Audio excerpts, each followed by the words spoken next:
So madam ఇప్పుడున్న అబ్బాయిలు అంటే అప్పట్లో మీరు చూసి ఉండొచ్చు ఆ అబ్బాయిలకి ఈ అబ్బాయిలకి చాలా తేడాలు ఉన్నాయని కూడా చెప్పొచ్చు. ముఖ్యంగా తల్లి విషయంలోనూ భార్య విషయంలోనూ చాలా వరకు తేడాలు అయితే గమనించు. చాలా వరకు సోషల్ మీడియాలో కావచ్చు ఇదంతా కూడా చాలా ఇప్పుడు ట్రెండ్ అవుతుందని కూడా చెప్పొచ్చు. ఎందుకంటే పెళ్లి కాకముందు తల్లి అని చెప్పేసి తల్లి కొంగు పట్టుకొని తిరుగుతారు. ఇప్పుడేమో భార్యకు సంబంధించి భార్య దగ్గర తల్లి గురించి చెప్పడం, తల్లి గురించి భార్య దగ్గర చెప్పడం లాంటివి ఎక్కువగా జరుగుతుంటాయి.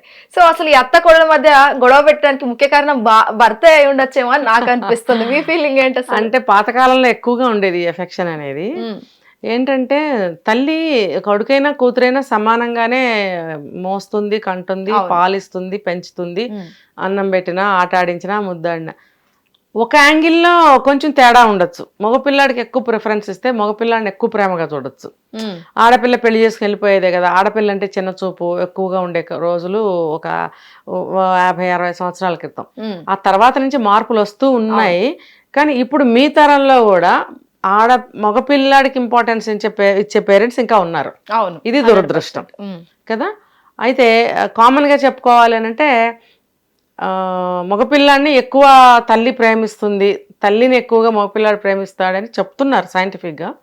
అది ఎలా అనంటే నేనైతే సమానం అని చెప్తున్నా. ఇప్పుడు మెడికల్ కూడా ఏం చెప్తుంది, సమానమే అంటుంది.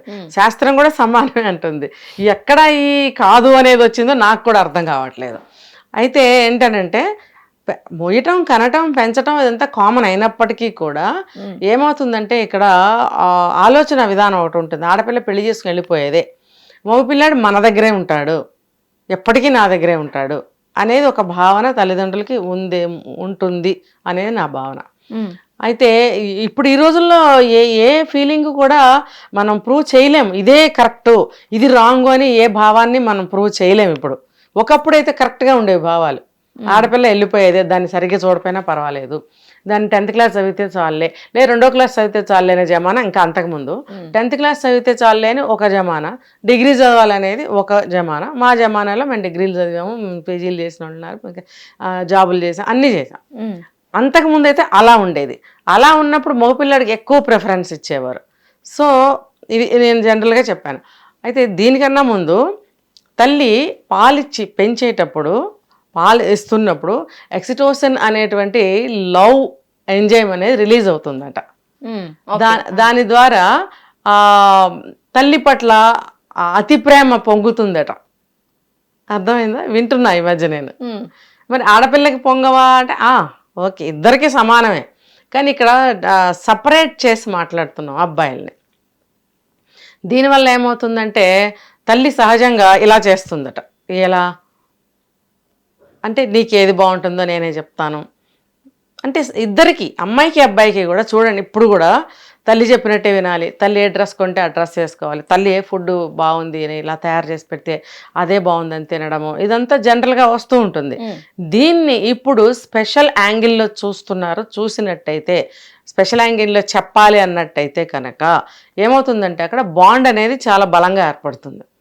అవును, అప్పుడు పాలిచ్చి పెంచే దగ్గర నుంచి చూసుకుంటే ఆ బాండ్ అనేది చాలా స్ట్రాంగ్గా ఉంటుంది అమ్మాయికైనా అబ్బాయికైనా. అబ్బాయి అనేవాడి మీద ఎట్లా ఎఫెక్ట్ పడుతుందంటే తల్లి ఏం చెప్తే అది చేయాలి, తల్లి నీకు ఇది బట్టలు బాగుంటాయంటే ఆ బట్టలే వేసుకోవాలి, ఇది నీకు తింటే మంచిది అంటే అదే తినాలి. ఒక సర్టెన్ ఏజ్ వచ్చిన తర్వాత అమ్మాయిలు స్వతంత్ర భావాలతో వినరట. నాకేది బాగుందో నువ్వు చెప్తావేంటి, నా ఇష్ట ప్రకారం నేను వేసుకుంటాను, నా ఇష్ట ప్రకారం నేను చదువుకుంటాను, నా ఇష్ట ప్రకారం నేను తింటానని స్వతంత్రంగా మాట్లాడుతుంది. ప్రకృతి రీత్యా అటువంటి లక్షణాలని భగవంతుడు ఇచ్చాడు ఆడపిల్లకి. తనకేం కావాలో తను నిర్ణయించుకునే శక్తి ఆడపిల్లకి ఉంది. మగపిల్లాడేంటి, ఇద్దరు అదే పెంపకం నుంచి వచ్చారు. సరిగ్గా అర్థం చేసుకోవాలి. ఇక్కడ ఇద్దరిని అలాగే పెంచింది తల్లి. పెంచినప్పుడు ఆడపిల్ల సెర్టైన్ ఏజ్కి వచ్చిన తర్వాత ఇలా ఆలోచిస్తుంది. కానీ సెర్టైన్ ఏజ్కి వచ్చిన తర్వాత మగపిల్లాడు దానికి అడాప్ట్ అయిపోతాడు, లొంగిపోతాడు. ఏంటి, నాకేం కావాలో తల్లికే తెలుసు, తల్లే చెప్తుంది, తల్లే ఇస్తుంది తల్లి.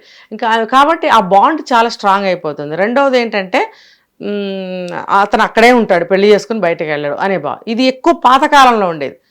ఇప్పుడు పెళ్ళి అవ్వగానే బయటకు వెళ్ళిపోతున్నారు. గట్టిగా మాట్లాడితే పెళ్లి కాకముందే చదువు అవ్వగానే బయటకు వెళ్ళిపోతున్నారు. ఎవరినో చెప్పకుండా పెళ్ళిళ్ళు చేసేసుకుంటున్నారు, లివింగ్ రిలేషన్షిప్లో ఉంటున్నారు, రకరకాలు చేసేస్తున్నారు. కానీ అప్పుడు అట్లా కాదు కదా. జీవితకాలం తల్లిదండ్రులతోనే ఉండేవారు అబ్బాయిలు. సో ఆ రీజన్తో కూడా ఆ అబ్బాయిలు తల్లి మాట వెంట తల్లి అబ్బాయిలను అలాగా నడిపించడం అనేది జరిగింది. సో ఆడపిల్లలు ఆ రోజుల్లో ఈ రోజుల్లో కూడా స్వతంత్రంగా ఆలోచించడం వల్ల ఆడపిల్ల కొంచెం డిటాచ్డ్గా ఉంటుంది. అంటే ఈ పరంగా చెప్పాలంటే అలా అని చెప్పి పెళ్లి చేసుకుని వెళ్ళిపోయిన తర్వాత మనసంతా ఇక్కడే ఉంటుంది. తల్లిదండ్రులు చూడాలి, తల్లిదండ్రులు చూడాలి, తల్లిదండ్రులు చూడాలి అని చెప్పి ఏదైనా చేయాలి, వాళ్ళని దగ్గర పెట్టుకుని చూడాలి, వాళ్ళకి సహాయం చేయాలి, ఏదైనా ఎటు జడ్డు తను చూడాలని కోరుకునే మనస్తత్వం ఆడపిల్లది. మరి ప్రతిదీ తల్లే చూడాలి, తల్లితోనే బంధం అని అన్నప్పుడు ఇప్పుడు ఇందాక నువ్వు అడిగావు అత్తాకోడళ్ళ మధ్యనని ఏమవుతుందని ఇది ఇది ఇది ఈ కాలంలో చాలా తక్కువ ఉంది. పాత కాలంలో ఏమో మా ఫాదర్స్ కాలంలో ఎక్కువ ఉండేది. అది మా అమ్మ చేసిన వంకాయ కూర బాగుంది, మా అమ్మ కాఫీ కలిపితే బాగుంటుంది, మా అమ్మ పాయసం సూపర్గా చేస్తుంది, ఇలాంటి ప్రత్యేకమైన అభిప్రాయాల్లో ఉండేవారు. వీళ్ళకి 80 ఏళ్ళు 90 ఏళ్ళు వచ్చినా ఎప్పుడో 50 సంవత్సరాల క్రితం 40 సంవత్సరాల క్రితం వాళ్ళ పేరెంట్స్ చనిపోయినా మా అమ్మ చేసిన పాయసమే బాగుంటుంది, మా అమ్మలాగా ఎవరో చేరి భూమి మీద. ఎందుకంటే చెప్పాను, దానికి కారణం ఇందాకే చెప్పాను, ఆ బాండ్ వల్ల వాళ్ళకి ప్రతిదీ అబ్బురంగా అనిపిస్తుంది, గ్రేట్గా అనిపిస్తుంది. ఆ భావంలో నుంచి బయటకి రాలేరు. దట్టు అక్కడే ఉంటారు కాబట్టి తల్లిదండ్రుల దగ్గర. వాళ్ళు గతించిపోతే కనుక భార్యలతో ఇలా మాట్లాడేవారు.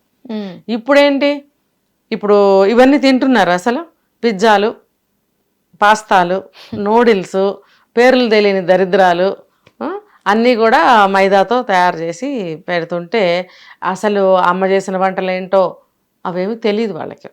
కాబట్టి ఈ రోజుల్లో ఈ సమస్య తక్కువ ఉంది, కాకపోతే డిఫరెంట్గా ఉంది. ఏంటంటే సహజంగానే అమ్మాయి చెప్తుంది అనమాట, మీ తల్లిదండ్రులు చూడటానికి లేదు, మన ఇద్దరం వెళ్ళిపోవాలి. ఈ ఈ కార్ ఇలా అంటే ఈ కోణంలో ఎక్కువ ఆలోచిస్తున్నారు. అర్థమైందా? యాంగిల్ సెట్ ఇట్లా ఉన్నాయి. ఆ రోజుల్లో అలా చూడబట్టి అబ్బాయిల తల్లిదండ్రుల దగ్గరే ఉండబట్టి ఎప్పుడు కూడా తల్లి చేసిన వంటనే మెచ్చుకోవడం, వాళ్ళు బతికున్నా చనిపోయినా అవే గుర్తు తెచ్చుకోవడం వీళ్ళు చచ్చిపోయేదాకా.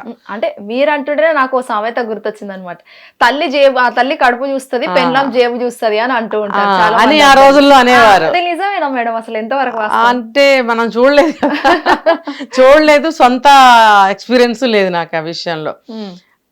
అంటే అట్లా నేను ఒప్పుకోను శ్వేత ఆ విషయాన్ని, అసలు నేను ఒప్పుకోను. ప్రతి తల్లి ఒక భార్యే కదా. అవును, రైట్. ప్రతి భార్య ఒక తల్లే కదా. పాత కాలంలో దరిద్రమైనటువంటి అనాగరికంలో ఉండి చదువులేని ఇదిలో ఉండి నాటు మాటలు, నాటు సామెతలు. పాతకాలంలో అసలు భార్యలకు ఏమీ తెలియదు, అంతా భర్తలే చూసేవారు అని అన్నప్పుడు భార్యలకి భర్త జేబులో డబ్బులతో ఏం పనమ్మా? అవును. పువ్వు కావాలన్నా, కాయ కావాలన్నా, కూరగాయలు కావాలన్నా, మందు కావాలన్నా, చీరలు కూడా మొగుడే తెచ్చేవాడంట. ఇవి డబ్బులు ఎందుకు మరి? సరే తీసుకుంది, ఎక్కడికి వెళ్ళి ఖర్చు పెడతావు? ఆ ఒంటరిగా వెళ్ళే స్థితి లేదు ఆ రోజుల్లో. ఆ డబ్బులు ఖర్చు పెట్టాలిగా ఎక్కడైనా. ఎక్కడ ఖర్చు పెడతావు? పోనీ ఎవరికైనా ఇచ్చిందా పుట్టింటి వాళ్ళకో, అన్నదమ్ములకో, అక్క చెల్లెళ్ళకో అంటే వెళ్ళాలంటే ఒకళ్ళు వెళ్ళే పరిస్థితి లేదు ఆ రోజుల్లో. మరి ఎప్పుడు ఇస్తావు? సరే దాచేసింది ఎక్కడో భూగృహంలో, వాళ్ళు వచ్చినప్పుడు భూగృహంలోంచి తీసి ఇస్తుంది అంటే అది అయ్యే పనేనా? కాబట్టి ఎన్ని తప్పుడు సామెతలు, మూర్ఖపు తల్లులు, మూర్ఖపు బామ్మలు పెట్టిన సామెతలు. అలాంటి వాళ్ళు ఇంకా బతికుంటే వాళ్ళు వింటే నేను చాలా సంతోషపడతా. ఓకే, అదంతా ట్రాష్. భార్య, ప్రతి భార్య ఒక తల్లే, ప్రతి తల్లి ఒక భార్య. కడుపు చూస్తుంది, జేబు చూడదు అంటే ఒక తల్లి కొడుకు జేబులోంచి డబ్బులు తీసేయడం రోజు చూశాను. మరి నేను ఆవిడ భార్య తల్లా ఏమనుకోవాలి అక్కడ? నేను కొడుకు జేబులో నుంచి రోజు డబ్బులు తీసే తల్లిని నేను చూశాను. మరి ఏం చెప్పను ఇప్పుడు నేను? మరి ఆ సామెత తప్పే కదా. తల్లి కడుపే చూడాలి, ఊరికే గంగాళాలు వండేసి పెట్టేయాలి. మరి ఆవిడ ఆ పని చేయకుండా వంట పని కోడల మీద నెట్టేసి ఆ జేబులోని డబ్బులు రోజు తీస్తే ఉల్టా అయిందా లేదా అక్కడ? భార్య పాత్ర తల్లి తీసుకుంది, తల్లి పాత్ర భార్య తీసుకుంది అని అనాలి. కాబట్టి అది ఎక్కడ కరెక్ట్ కాదు నా దృష్టిలో. ఏమో కొంతమంది ఇళ్లలో ఉన్నారేమో నాకు తెలియదు, మరి తల్లులు కూడా లేరా? అప్పుడు తిరగరాయాలి ఆ సామెతని, తప్పది. అలా నేను ఒప్పుకోను. సో ఇక్కడ ఏమవుతుందంటే అత్తాకోడల మధ్యన ఫ్రిక్షన్ ఎలా వస్తుంది? మాటికి ఆ అమ్మ మీద ఉన్న ప్రేమతోటి, గౌరవంతో అలా అంటాడు. కానీ అది కూడా అన్ని సందర్భాల్లో కరెక్ట్ కాదు. అదే ప్రపంచంగా పెరిగినప్పుడు అదే మాట మాట్లాడతాడు. కానీ భార్య కూడా మంచిగా చేసినప్పుడు మెచ్చుకోవాలి. భార్య కూడా 10 వంటల్లో 4 రకాలన్నా బాగా చేస్తుంది కదా. ఆ 4 నువ్వే చేయాలని ఎందుకు అనవు నువ్వు? ఈవిడ చేసే 4 రకాలు కూడా మా అమ్మే చేయాలి, పక్కింటి ఆవిడ చేసే 4 రకాలు కూడా మా అమ్మ చేస్తేనే తినాలి, ఇదంతా తప్పు. అలాంటి అభిప్రాయాల్లో ఉండకండి. మరి అదే కరెక్ట్ అయితే హోటల్స్ అమ్మటి పడి ఎందుకు తింటున్నారు కదా? హోటల్లో చాలా రుచిగా ఉంటుందనేది పాత మాట, హోటల్స్లో చాలా దరిద్రంగా ఉంటుందనేది ప్రస్తుతమైన మాట.